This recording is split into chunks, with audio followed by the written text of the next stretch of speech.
فکر میں دن رات گزر رہے ہوتے ہیں. اور تیسری قسم کے وہ مسلمان ہیں جن کا آخرت پر سرسری ایمان ہے مگر انہوں نے ابھی تک آخرت کو مقصد نہیں بنایا. میجورٹی اسی قسم کے مسلمانوں کی ہے. مقصد نہیں بنایا, بس ایک ہے کہ مرنے کے بعد بھی کچھ ہوتا ہے تو تھوڑا سا صدقہ کر دیا, جمعے کے دن ذرا نہا دھو لیے, کپڑے استری کیے, پہن کے مسجد میں آ گئے, اور رمضان میں روزے رکھ لیتے ہیں, وہ سب رکھ ہی رہے ہوتے ہیں, ایک ماحول بنا ہوا ہوتا ہے.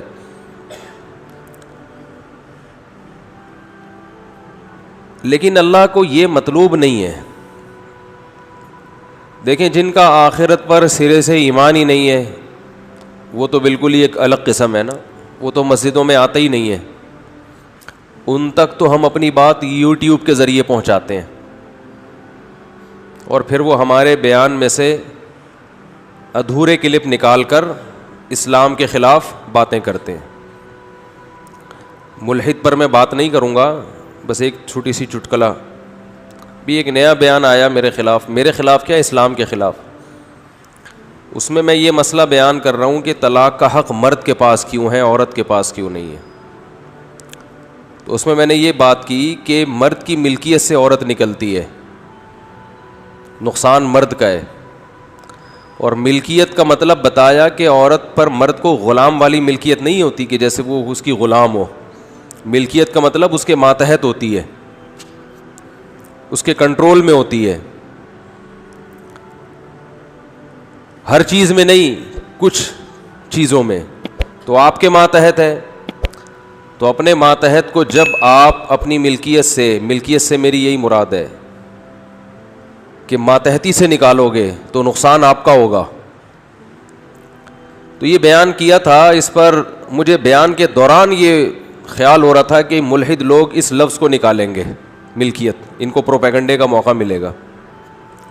اور ایسا ہی ہوا, انہوں نے یہ لفظ نکالا. حالانکہ پوری ڈیٹیل آگے پیچھے اس کی میں نے بیان کی ہے. اس لفظ کو نکال کے پروپیگنڈا کیا کہ دیکھو اسلام اس کا قائل ہے کہ عورت مرد کی مملوکہ ہوتی ہے. مرد مالک ہے, عورت کیا ہے, اس کی غلام, گویا مملوکہ ہے. اور پھر میں نے یہ بھی بتایا اس پورے بیان میں کہ طلاق دینے میں نقصان اصل میں مرد کا ہے, عورت کا نہیں ہے. تو محترم نے جو ملحدین ہیں ان لوگوں نے یہ بھی پروپیگنڈا کیا کہ یہ بھی گراؤنڈ ریئلٹی کے خلاف بات کر رہا ہے. طلاق میں نقصان عورت کا زیادہ ہوتا ہے, مرد کا کم ہوتا ہے. اس اعتراض کا بھی میں جواب اس بیان میں دے چکا ہوں کہ آج عورت کا نقصان اس لیے زیادہ ہو رہا ہے کہ اسلام کے آدھے حکم پر عمل کیا جا رہا ہے, آدھے پہ عمل نہیں کیا جا رہا. میں اس کو ریپیٹ نہیں کروں گا, مطلب ان تمام اعتراضات کا جواب اپنے بیان میں دے چکا ہوں میں. تو اس سے ان لوگوں کا اندازہ لگانا چاہیے کہ ملحد جو ہمارے ملک میں کام کر رہے ہیں, یوٹیوب کے ذریعے ہمارے کنٹری میں کام کر رہے ہوں, رہتے دوسرے کنٹری میں ہوں, لیکن جو کام کرنے والے لوگ ہیں ان کا مقصد حق کی تلاش نہیں ہے. ان کا مقصد ہے باتوں کو اچھالنا. جیسے فتنہ پرست انسان کو کہیں سے کوئی بات ملے نا, اچھالے گا فوراً وہ. تو ان کا مقصد حق کی تلاش نہیں ہے. تو مجھے خیال ہوا تھا میں محترم جو بھی بیانات اس طرح کے کر رہے ہیں ملحدین, ان کو یہ بولوں کہ یہ جو آپ چاہتے ہو کہ اسلام کے اس حکم پر اعتراض کہ مرد کا عورت پہ کنٹرول, یہ بھی برا ہے اگر, تو اس کا مطلب آپ کے والد کا آپ کی والدہ پہ کنٹرول, بولو بھائی, نہیں تھا. کوئی اچھی بات ہے. آپ کا اپنی بیگم پہ کنٹرول, بولو, نہیں ہے. اگر یہ اسلام نے جو کہا ہے کہ کنٹرول مرد کا ہوگا, تو یہ کنٹرولنگ پاور بھی اگر جو مرد کو دی ہے یہ غلط کیا ہے, تو اس کا مطلب وہ تمام لوگ بہت نیک ہیں جن کا اپنی بیویوں پہ کنٹرول نہیں ہے. پرس اٹھا کے جہاں جائیں, جس کے ساتھ رات گزاریں, جہاں ٹائم گزاریں, کنٹرول مرد کا نہیں ہونا چاہیے. تو یہ خود اپنی اوقات بتا رہے ہوتے ہیں, اور جب کنٹرول نہیں ہوتا تو پھر اس قسم کی چیزیں پیدا ہوتی ہیں معاشرے میں. تو فطرت کے خلاف, نیچر کے خلاف چلاتے ہیں یہ لوگ, اور اعتراض کس پہ کرتے ہیں؟ اسلام پر. اسلام کو اللہ نے کتنے پیارے انداز میں ڈیفائن کیا, فطرت اللہ التی فطر الناس علیہا, یہ لوگوں کی وہ نیچر ہے جس پر اللہ نے لوگوں کو پیدا کیا ہے. اسی نیچر اور فطرت کا دوسرا نام کیا ہے؟ اسلام ہے. مرد کو اگر عورت پہ کنٹرول نہ دیا جائے تو مرد کو طاقت دینے کا فائدہ کیا ہے؟ پھر اسے پاورفل بنانے کا فائدہ کیا ہے؟ تو نیچر کے مطابق بات کی ہے اسلام نے. تو خیر ٹاپک یہ نہیں ہے. تو میں یہ عرض کر رہا تھا, کیا عرض کر رہا تھا؟ موضوع تو ہے دماغ میں لیکن بات کہاں پہنچی تھی؟ ہاں, میں یہ عرض کر رہا تھا کہ جن کا آخرت پر ایمان ہی نہیں ہے وہ تو اسی قسم کی باتیں نکالتے رہتے ہیں. کچرا تھا انسان اور مر کے کچرا ہو کے ختم ہو جائے گا. لیکن جن کا آخرت پر ایمان ہے ان کا لائف اسٹائل دوسروں سے بہت مختلف ہونا چاہیے. جب ہے ایمان تو بھائی پھر یہ کیسا ایمان ہے کہ جمعے کے دن جمعے کی نماز پڑھ لی, اپنا یعنی جو کلچر میں جو چیز آ رہی ہے بس اس کو فالو کیا. اگر آخرت ہے تو بھائی یہ پھر بہت بڑی حقیقت ہے, کیونکہ اس میں نیک لوگوں کا ٹھکانہ جنت اور بروں کا ٹھکانہ جہنم کی آگ ہے. پھر یہ دنیا مسافر خانہ ہے, یہ اصل نہیں ہے. پھر یہاں کے غموں کو حد سے زیادہ محسوس کرنا یہ جہالت اور حماقت ہے. یہاں کی خوشیوں میں اپنی لمٹ کو کراس کر دینا یہ حماقت اور جہالت ہے. لیکن یہی حماقتیں اور جہالتیں صبح و شام ہم کر رہے ہیں. کوئی پیسے کے پیچھے پاگل ہے تو اتنا پاگل ہوا ہے کہ آپ کی سوچ ہوگی. کسی کو کوئی بیماری ہے, اب یہ کورونا میں کچھ تو مان ہی نہیں رہے, جو مان رہے ہیں وہ وہمی ہو گئے ہیں بالکل ہی. دماغ پہ ایسا مسلط کر لیا کہ وہ لگ رہا ہے کہ یہ ٹینشن سے ہی نہ مر جائے. احتیاط نہیں کر رہے, بس دماغ پہ خامخواہ کا مسلط کیا ہوا ہے. میں جیب میں ماسک لے کر بیٹھا ہوا ہوں, یہ بولتے ہوئے تو ماسک نہیں لگا سکتا نا انسان. آپ کہیں گے خود کون سا کوئی احتیاط کر رہے ہو. اور یہ والا ماسک ایمی بیکار ہے, یہ ٹیشو پیپر ہے. اصل ماسک وہ ہے وہ جو ڈاکٹر لوگ لگا رہے ہیں نا, ہاں کیا نام ہے اس کا, N95. تو لگا لیا کریں ماسک, کو ثواب ملے گا انشاءاللہ. کوئی احتیاط پر عمل کر لیں. مصیبت یہی ہے کہ میں ٹاپک چھیڑنا نہیں چاہتا. جس کو جب تک ہوتا نہیں ہے نا وہ مانتا نہیں, اور جس کو ہوا ہے اس کی چیخیں نکلی ہیں. اور ہسپتالوں میں رش ابھی اتنا بڑھ گیا ہے. ہمارے ایک بڑے استاذ کا بھی ایک میسج آیا, انہوں نے کہا کہ ہسپتالوں میں جو اچھے ڈاکٹر تھے, اچھی نرسیں تھیں, یا تو بیمار ہو گئے ہیں یا مر گئے ہیں یا بھاگ گئے ہیں. اب ایویں جونیئر قسم کے لوگ کچھ ہیں جن کو وہ بس چیخنے چلانے دیتے ہیں مریض کو, اور وہ خود آتے ہوئے بھی ڈرتے ہیں پاس. لیکن جب تک ہوا نہیں کھا کے آؤ گے یہ باتیں سمجھ میں نہیں آئیں گی. پھینکتے رہو بیٹھ کے یوٹیوب پہ, فیس بک پہ پھینکتے رہو. اور پاکستان کے اس وقت جتنے مشہور علماء ہیں ان میں 99% کا انتقال کرونا سے ہوا ہے. لیکن افسوس کی بات یہ ہے کہ ان کے لواحقین ماننے کے لیے تیار نہیں ہوتے. یہ فیصلہ کر لیا کہ نہیں, پوری دنیا بے وقوف ہے, ساری دنیا میں فلائٹس کینسل ہو گئی ہیں, اب جہازوں کی کمپنیوں کا بیڑا غرق ہو گیا ہے. لیکن ہم ہیں بہت بڑے ماشاءاللہ فنٹر, ہمارے پاس ریسرچ ہوتی ہے اصل. تو جب تک مرو گے نہیں یقین نہیں کرو گے, اور جب مر گئے تو پھر یقین کرنے کا فائدہ نہیں ہوگا. احتیاط کرو, باقی یہ کہ ڈرو نہیں. اب سوال پیدا ہوتا ہے جب اتنا ڈرا دیا تو پھر کہہ رہے ہو کہ ڈرو نہیں. موت سے ڈرایا ہے کہ مر جاؤ گے,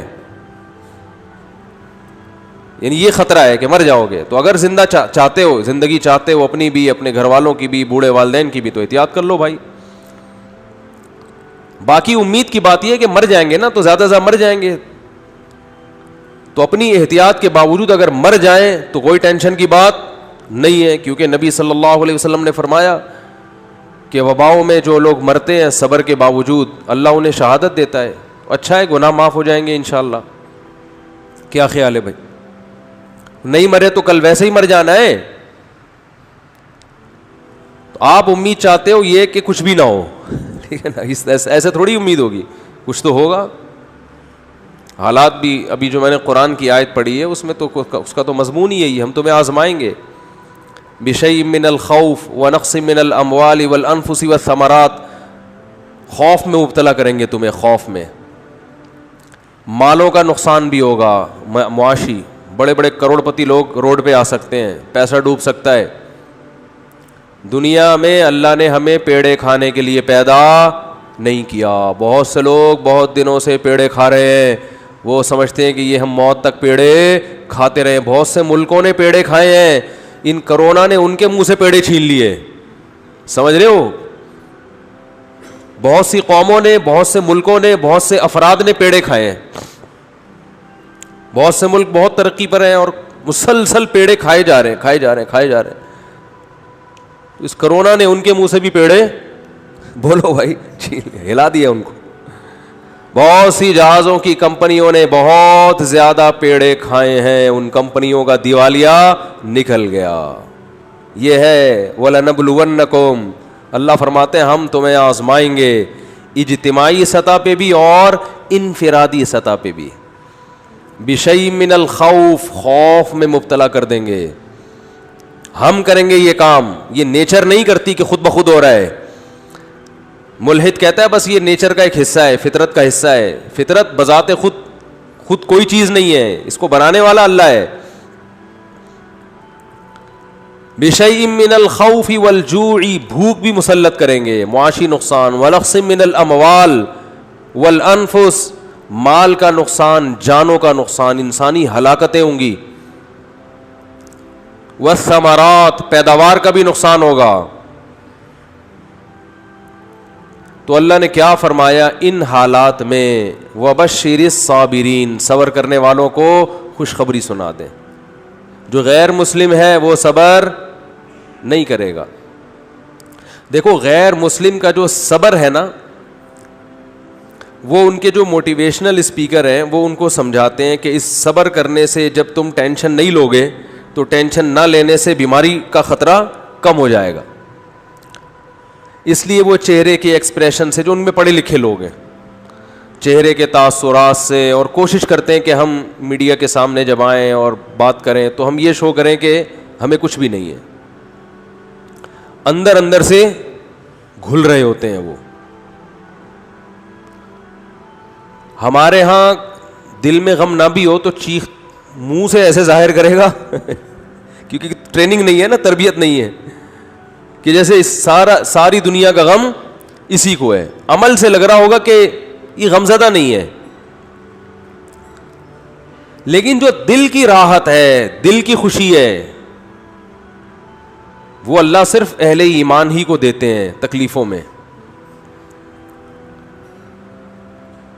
وہ دل کی خوشی کے لیے جو اللہ نے موٹیویشن کی ہے, وہ جملہ غیر مسلموں کے پاس نہیں ہے. فرمایا وَبَشِّرِ الصَّابِرِينَ, صبر کرنے والوں کو خوشخبری سنا دیں. خوشخبری, جو ان غموں میں صبر کرے گا. یہ صبر کرنے والے کون ہیں؟ اذا اصابتہم مصیبہ, جب انہیں کوئی مصیبت پہنچتی ہے, مالی ٹینشن آ گئی, بے روزگاری ہو گئی, جانی ہلاکتیں ہو گئیں. قالوا, تو یہ جواب میں کہتے ہیں انا للہ, یہ خود سے نہیں ہے, ہم کس کے غلام ہیں؟ اللہ کے. تو مالک کو اجازت ہے کہ وہ اپنے غلام کو آزمائش میں ڈال سکتا ہے. ہم اللہ کے غلام ہیں بھائی, یہ اللہ کے تصرفات ہیں. اتفاقی حادثات پہ انسان ٹینشن لیتا ہے, جو پہلے سے پلاننگ کے تحت ہو اور اس کی پلاننگ کرنے والا ہمارا رب ہو اور ہم سے محبت کرتا ہو, اس کی طرف سے پریشانی تو ہمیں بنانے کے لیے, ہمیں بگاڑنے کے لیے اور عذاب دینے کے لیے نہیں ہے. انا للہ، ہم اللہ کے غلام ہیں، وانا الیہ راجعون، اور اسی کی طرف ہم نے لوٹ کر جانا ہے، اسی کی طرف لوٹ کر جانا ہے. کیا مطلب بھائی؟ دنیا مسافر خانہ ہے، یہاں اگر مر گئے تو ہمیشہ کے لیے ختم نہیں ہو رہے.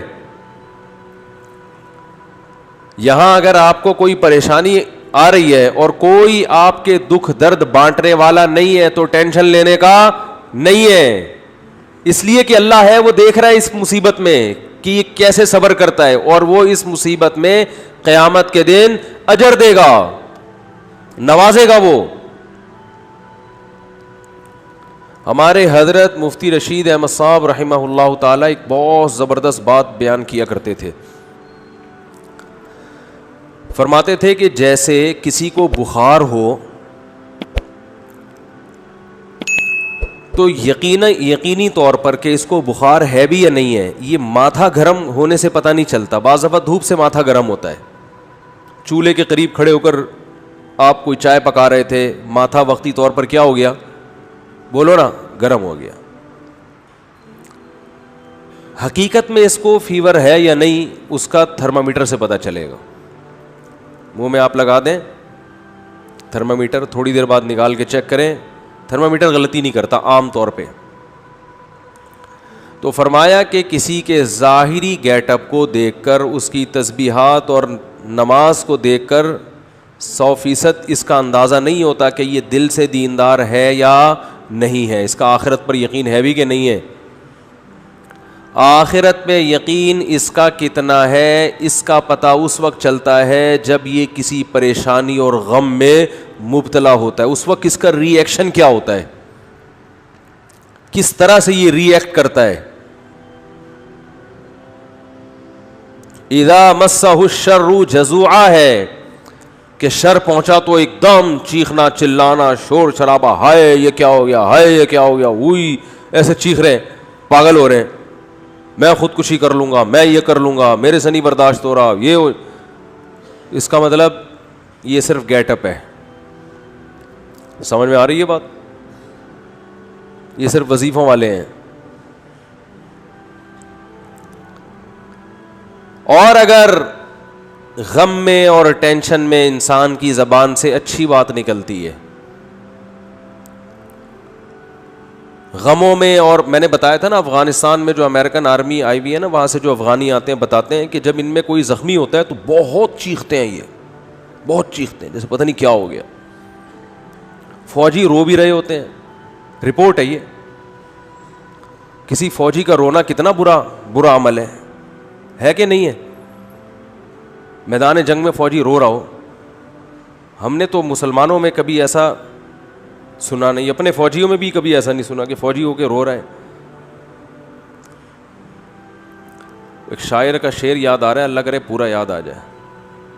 سن میری شہادت کا نہ تو ہوش اڑانا. بچہ اپنی ماں کو کہہ رہا ہے میدان جنگ میں جاتے ہوئے، یہ نظم بھی انشاءاللہ میں ریکارڈ کرواؤں گا اخپل طریقے سے. بچہ میدان جنگ میں جاتے ہوئے اپنی ماں سے کہہ رہا ہے کہ اگر میں شہید ہو جاؤں تو ہوش نہ اڑانا، اسلاف کے ناموس پہ مت داغ لگانا. ہمارے اسلاف کی جو عزت ہے نا وہ اسی سے ہے کہ وہ میدان جنگ میں رویا بولو نہیں کرتے تھے. ان کے ناموس کو داغدار مت کرنا. سن میری شہادت کا نہ تو ہوش اڑانا، اسلاف کے ناموس پہ مت داغ لگانا. ہندو نہ کہیں کہہ دے کہ روتے ہیں مسلمان. کہیں کسی ہندو کو یہ کہنے کا موقع نہ مل جائے کہ مسلمان بھی میدان جنگ میں شہید ہو کر ان کی مائیں بھی روتی ہیں.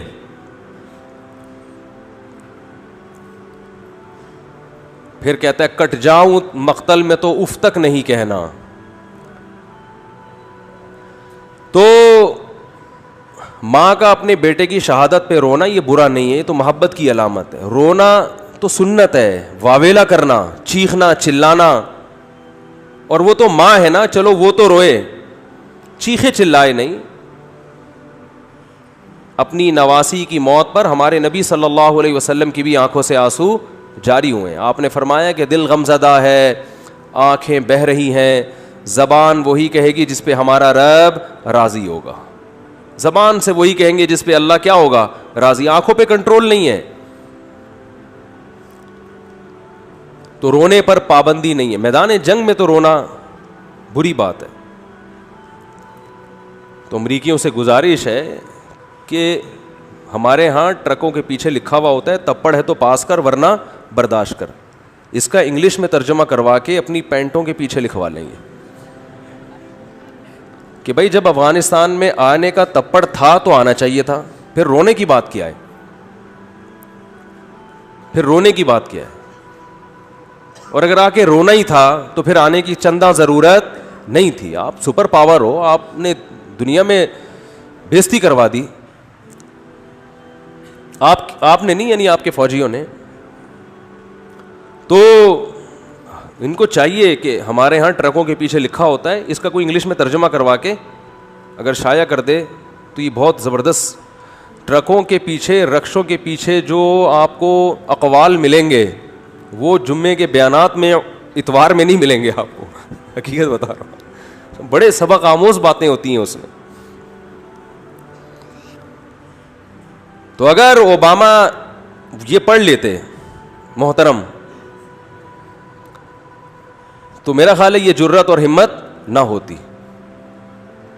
تو وہاں جو افغانی لوگ بتاتے ہیں کہ جو امریکن سے لڑنے والے لوگ ہیں ان کے جب گولی لگتی ہے تو ان کا ریئیکشن الگ انداز سے ہوتا ہے, امریکن کے جب لگتی ہے تو وہ پاگلوں کی طرح عجیب سے چیخ رہے ہوتے ہیں, چلا رہے ہوتے ہیں, وہی کیا ہو گیا. تو ان کا چیخنا بالکل درست ہے, اس لیے کہ ان کے سامنے آخرت نہیں ہے. ان تکونوا تعلمون فإنهم يعلمون كما تعلمون وترجون من اللہ ما لا يرجون. اللہ فرماتے ہیں اگر تمہیں, اہل اسلام سے اللہ خطاب کر رہے ہیں, میدان جنگ میں تمہیں اپنے ملک کے دفاع میں لڑتے ہوئے اگر تمہیں زخم پہنچتے ہیں تو ان کو بھی تو زخم پہنچتے ہیں. اس کو زخم پہنچ رہے ہیں پھر بھی لڑ رہا ہے اور تم میدان میں پیچھے ہٹ جاؤ. وَتَرْجُونَ مِنَ اللَّهِ مَا لَا يَرْجُونَ, جبکہ تم اس زخم پہ اللہ سے وہ امیدیں لگا کے بیٹھے ہوئے ہو جو تمہارا مخالف امیدیں لگا کے نہیں بیٹھا. تمہارا مخالف صرف گورنمنٹ سے مختلف قسم کے الاؤنس لینے کی امیدیں ہیں اس کو کہ میں زخمی ہو جاؤں گا اتنے پیسے ملیں گے, میری ٹانگ ٹوٹ جائے گی لکڑی کی جرمنی سے ٹانگ لا کے لگوا دی جائے گی, بس. ان کو اپنے حکمرانوں سے امیدیں ہیں اور مرنے کے بعد تو وہ بھی نہیں ہے. میدان جنگ میں مر گئے تو اب کیا کیا کس توپوں کی سلامی قبر پہ دی جائے یا 25 توپوں کی, اس سے مردے کو کیا فائدہ ہے. وہ کہے گا مجھے تو مار دیا نا. کہتے ہیں اس کے لواحقین کو نواز دیں گے. تو لواحقین کو نواز کے, یہ بھی تو اپنے لواحقین میں سب سے پہلے تو یہ تھا, لواحقین کے لیے اپنے آپ کو ہی مروا دیا. کہے گا یار اتنا پروٹوکول تو میں زندگی میں لواحقین کو نہیں دیتا تھا. تو یہ مزیداری نہیں ہے, مزیداری ہے ان تکونوا تعلمون فإنهم يعلمون كما تعلمون وترجون من اللہ ما لا يرجون. خدا کی قسم قرآن کی اس ایک آیت نے ایسا مسلمانوں کو موٹیویٹ کیا ہے اپنے قوم کے لیے, اپنے ملک کے لیے, اپنے مذہب کے لیے لڑنے کا, ایسی آگ بھری ہے. اللہ فرماتے ہیں اگر تم زخمی ہوتے ہو تو انہیں بھی تو زخم پہنچتے ہیں. وہ تھوڑی جیسے آتے ہیں ویسے کے ویسے, کچھ تو تم نے ان کو بھی مارا ہوتا ہے. اس کے باوجود وہ میدان میں اتر رہے ہیں.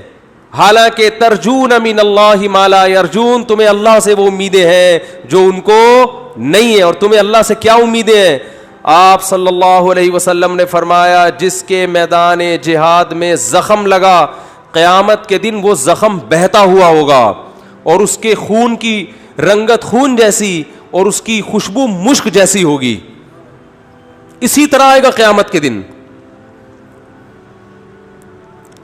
شہید کے خون کا قطرہ زمین پہ گرنے سے پہلے اللہ اس کے گناہوں کو معاف کر دیتے ہیں. ہم نے تو شہداء کے خون کی خوشبو اپنی ناک سے سونگھی. اللہ نے تو ہمیں یہ آیتیں اور یہ حدیثیں یہ دنیا میں نظارہ کرا دیا. ہمیں کیسے کوئی لبرل اور ملحد یہ کہہ سکتا ہے کہ یہ حدیثیں معاذ اللہ غلط ہیں؟ ہم نے تو بھائی اپنی ناک سے سونگھی ہے. ابراہیم علیہ السلام نے اللہ سے پوچھا کہ اے اللہ تو مردوں کو زندہ کیسے کرے گا قیامت کے دن, یہ تو بوسیدہ ہڈیاں ہو کے مر کے ختم. تو اللہ نے فرمایا اولم تؤمن, کیا میری باتوں پہ یقین نہیں ہے؟ قال بلا, اللہ کیوں نہیں ہے, تو نے کہہ دیا بس یقین ہے, لیکن ذرا دکھا دے تو اور اطمینان ہو جائے گا. اللہ نے فرمایا خذ اربعۃ من الطیر, 4 پرندے لو, فصرہن الیک, ان کو آوازوں سے مانوس کریں, کسی آواز سے مانوس کر دیا جاتا ہے دوڑتا ہوا آتا ہے.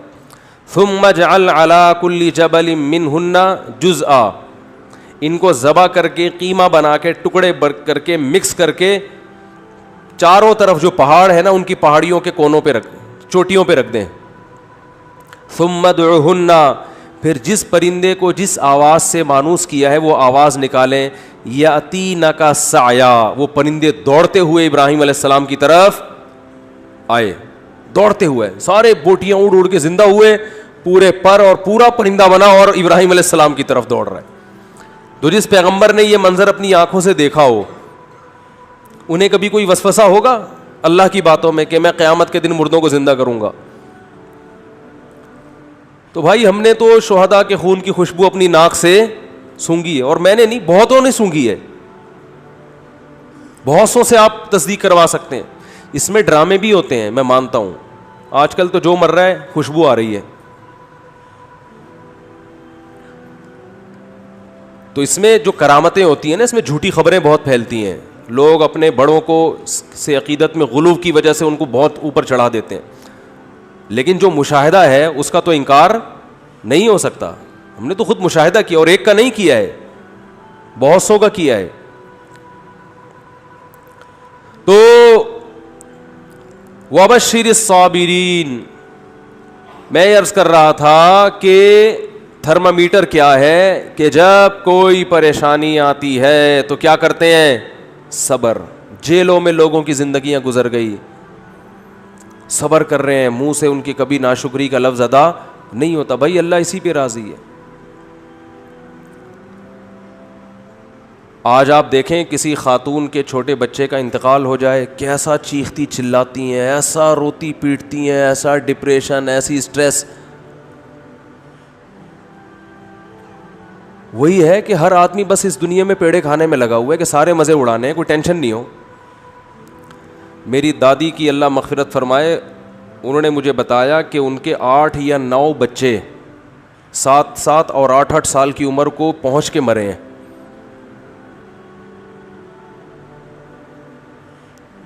پھر غالباً 3 بچے ان کے بچے تھے, جن میں ایک میرے والد صاحب, تایا اور ہماری پھوپھی تھیں, اللہ تعالیٰ مغفرت فرمائے. ان تینوں کا انتقال ہو گیا, لیکن یہ بچپن میں ہی فوت ہو گئے تھے. ایک دفعہ بتایا کہ ایک بچہ میرا کھیلتا ہوا آیا, 7 یا 8 سال کی عمر تھی. کیسا محبوب ہوتا ہے 7-8 سال کا بچہ ماں باپ کو. آیا ہے, پانی پیا ہے مٹکے سے, گڑھے سے, پانی پیتے ہی زمین پہ گر گیا, انتقال ہو گیا. لیکن ان کا صبر کیسا تھا, بس روتی تھیں, ما قدر اللہ, جو اللہ کی طرف سے مقدر ہے. آج ایسے پاگل ہو جاتے ہیں, ایسے بوکھلا جاتے ہیں. طلاقوں کا ریشو بھی اسی لیے کہ ایک دوسرے کو برداشت کر ہی نہیں رہے ہیں. پہلے رشتے وجود میں آتے تھے, میاں میں خرابی ہے, عورت برداشت کرتی تھی, چلو بھائی چلاؤ, گزارا چلاؤ. عورت میں خرابی ہے, میاں برداشت کرتا تھا, یار گزارا ہے, سارے مزے دنیا میں تھوڑی ہوں گے. اب نہیں بھائی, عورت کو میاں پورا ایکوریٹ چاہیے, بالکل سر کے بال سے لے کے پاؤں کے ناخن تک ریموٹ کنٹرول کی طرح وہ اس کے اشاروں پہ چلتا ہو. اور مرد کو بھی ایسا ہی ہے کہ بیوی ایسی چاہیے جس میں کسی قسم کا کوئی فالٹ ہو ہی نہیں, استخاروں میں بھی پازیٹیو آئے, اور حسن و جمال بے مثال, اور جناب اخلاق بھی, اور ہر معاملے میں اس کا معیار ایسا ہے کہ اس کو دنیا میں بس سارے مزے اس نے دنیا میں چاہیے. یہ ہر آدمی کا ہو چکا ہے معاملہ. بھائی تھوڑا سا دنیا کو آڑا ترچھا کر کے چلاؤ, کنڈکٹر سے عبرت حاصل کرو نا. بار بار کہتا ہوں, بس جتنی بھی بھری ہوئی ہو, کنڈکٹر بس کو چھوڑ کے بھاگتا نہیں ہے کہ یار سیٹ نہیں مل رہی تو میں کہاں بیٹھوں, سارے تو پیسنجر چڑھ گئے. صبح سے شام لٹک کے ناظم آباد سے لانڈی, لانڈی سے ناظم آباد, ہوتا ہے کہ نہیں ہوتا؟ لٹک لٹک کے جائے گا. کہے گا رات کو سوئیں گے آرام سے, کوئی مسئلہ نہیں ہے. پاؤں رکھنے کی, انگوٹھا رکھنے کی جگہ نہیں ہے, مگر ایک دروازے سے چڑھے گا, سب سے کرایہ لے کے دوسرے سے اتر جائے گا. اسے کبھی ٹینشن ہوئی یار یہ کیا مسئلہ ہے یار, جگہ ہی نہیں ہے, سب لوگ عزت کے ساتھ سفر کر رہے ہیں, اور وہ باس جو ہے وہ تو ڈرائیونگ کی سیٹ پہ بیٹھا ہوا ہے مزے سے, اور میری حالت دیکھو یار, مجھے تو جگہ ہی نہیں مل رہی, جاؤ میں نہیں جا رہا. وہ کہتے کوئی بات نہیں یار, پیسے جب آئیں گے نا جیب میں اتنے سارے, تو اڈے پہ رات کو سوئیں گے آرام سے. پھر ان کو نیند بھی ٹائٹ آتی ہے, ان کو جگہ نہ بھی ملے بس کی چھت پہ سو جاتے ہیں, یہ ریڑیوں پہ سو جاتے ہیں, میں نے دیکھے ہیں. جگہ نہیں ملی, ریڑی لگی ہوئی ہے, کوئی پھل والا اپنی ریڑی چھوڑ کر چلا گیا, صبح دوبارہ سے پھل ڈالوں گا, 2-4 گلے سڑے سیب رہ گئے تھے, سائڈ پہ لگایا, سو گئے. تو بھی اس سے سوتے ہیں مزے سے. وہ ٹینشن برداشت کر رہا ہے کہ بھائی پیسہ آ رہا ہے, تو بھائی ہم اور آپ بھی برداشت کر لیں کہ اجر آ رہا ہے اللہ کی طرف سے, ثواب مل رہا ہے, آخرت میں ذخیرہ ہو رہا ہے. رسول اللہ صلی اللہ علیہ وسلم نے ارشاد فرمایا ان اللہ اذا احب قوما ابتلاہم, اللہ تعالیٰ جب کسی سے محبت کرتے ہیں اسے آزمائش میں ڈال دیتے ہیں. ایسا بھی ہوتا ہے. فمن صبر فلہ الرضا, پھر ان آزمائشوں میں جو صبر کرتا ہے اللہ اس سے راضی ہو جاتا ہے. کہتا ہے آزما لیا. پیغمبروں کو جو اللہ نے آزمایا تو کیسے خطابات دیے. نعم العبد, ایوب علیہ السلام کے بارے میں فرمایا کیا خوب بندہ, ساری زندگی بیماریوں میں گزر گئی, ایک لفظ زبان سے ناشکری کا نہیں نکلا. نعم العبد, یہ اللہ کی طرف سے القابات ملتے ہیں. جیسے ہم لوگ خطاب دیتے ہیں نا, کسی کو بہادری کا خطاب دے دیا, بہادر خان نام رکھ دیا, کسی کو حکیم الامہ کا نام ہم نے دیا, کسی کو قائد اعظم کا نام دیا, کسی کو مادر ملت کا نام دیا, مختلف قسم کے لقب ہم دیتے ہیں ان کی کارکردگی سے متاثر ہو کر. اللہ بھی دیتا ہے لقب, نعم العبد, کیا خوب بندہ. صحیح ہے نا, کیا خوب بندہ تھا میرا, صبر کی وجہ سے. وَإِذِ ابْتَلَىٰ إِبْرَاهِيمَ رَبُّهُ بِكَلِمَاتٍ, سورہ بقرہ, فرمایا اس وقت کو یاد کرو جب ابراہیم کو اس کے رب نے چند چیزوں میں آزمایا, وہ بھی آزمائشیں آئیں ان کے اوپر. فَأَتَمَّهُنَّ, ابراہیم ان آزمائشوں میں پورے نہیں اترے, کامیاب نہیں ہوئے, بہترین طریقے سے کامیاب ہوئے. اتمہن, بہترین طریقے سے ان آزمائشوں میں کامیاب ہوئے. کیسا آزمایا؟ اللہ ہم سب کی حفاظت کرے, ہماری اولادوں کی حفاظت کرے. اگر کسی کی ڈیتھ ہو جائے تو ہمارا ری ایکشن کیا ہوتا ہے, لیکن ابراہیم کو حکم دیا جا رہا ہے علیہ السلام کو, خود ذبح کرو اپنے ہاتھوں سے بچے کو. بتاؤ اللہ کی طرف سے کسی کی موت ہو جائے, یہ بڑی آزمائش ہے. یہ باپ کو خود حکم دیا جا رہا ہے خود کاٹو گلا, یہ تو بہت بڑی آزمائش ہے. میں نے کہا کوئی بات نہیں بھئی, اللہ ویسے بھی تو مار سکتا ہے, میرے ہاتھوں کٹوا رہا ہے, میں کاٹ دوں گا اس کو. ان تمام آیات اور احادیث سے پتہ چلتا ہے کہ اللہ انسانوں کو اپنا غلام دیکھنا چاہتا ہے, اور غلامی کی صورت میں ہی دیکھنا چاہتا ہے. کہ فنڈر بننے کی کوشش بولو مت کرو, فنڈر نہ بنو. جیسے جیسے میں تمہارے ساتھ کر رہا ہوں بس تم نے صبر کرنا ہے, شکر کرنا ہے. ہاں, خود سے آزمائشیں اللہ سے نہ مانگو, خود سے ایسے کام نہ کرو جس سے